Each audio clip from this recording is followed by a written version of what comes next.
పదొకట్ల 10 10 రెళ్ళ 20 10 మూళ్ళ 30 10 నాళ్ళ 40 యాదమ్మా ఏమిటా చప్పుడు? పాప చదువుకుంటోంది. చేయి జారిపోయిందమ్మా. సర్లే నువ్వు చెప్పమ్మా.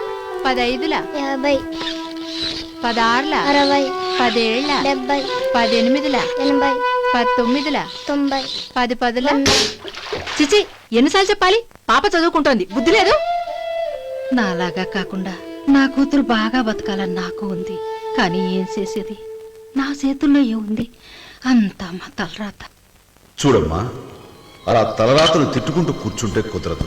నువ్వు మీ అమ్మాయికి మంచి భవిష్యత్తునివ్వచ్చు. దానికి మార్గం ఆమెను చదివించడం ఒక్కటే. బడికి పంపించమ్మా, పని కాదు.